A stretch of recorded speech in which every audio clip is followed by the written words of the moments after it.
अगर आप भी चाहते हैं बिट्टू मलंगिया इंटरटेनमेंट का ऑडियो वीडियो सबसे पहले आप तक पहुंचे, तो लाल बटन को दबाकर चैनल को सब्सक्राइब करें और बेल आइकन दबाना ना भूलें।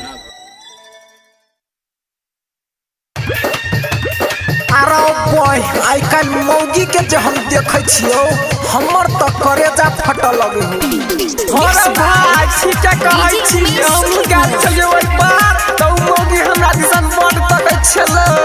भतार के भेज के विदेश, हम भतार के भेज के विदेश। घरे पमौगी लभर खोजै। भतार के भेज के विदेश, घरे पमौगी लभर खोजै। ओठ में ओठ लाली, मुँह में पाउडर पोतै। ओठ में ओठ लाली, मुँह में पाउडर पोतै। भतार के भेज के विदेश, घरे पमौगी लभर खोजै। भतार के भेज के विदेश, घरे पमौगी लभर खोजै।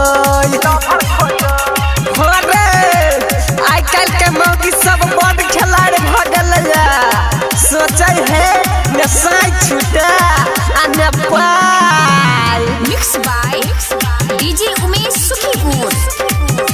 Recording by master the music सीधा।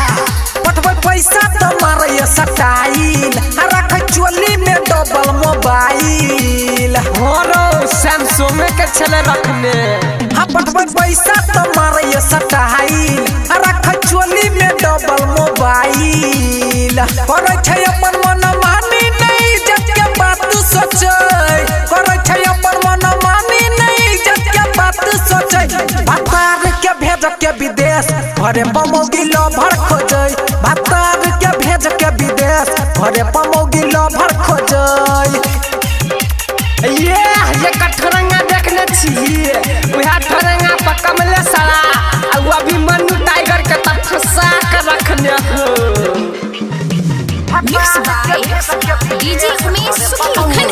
सबसे रहल छी मलंगिया रिकॉर्डिंग स्टूडियो के शानदार प्रस्तुति। सुने रामू कुमार बात साची, राइटर पंकज से मिल जाय छै गाछी। अच्छा ओरा कोकरे हल्ला उठब है की रे। सुने रामू कुमार बात साची, राइटर पंकज से मिल जाय छै गाछी।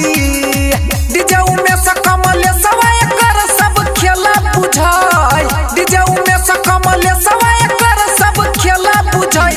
भतार के भेज के विदेश, घरे पमौगी लभर खोजै। भतार के भेज के विदेश, घरे पमौगी लभर खोजै।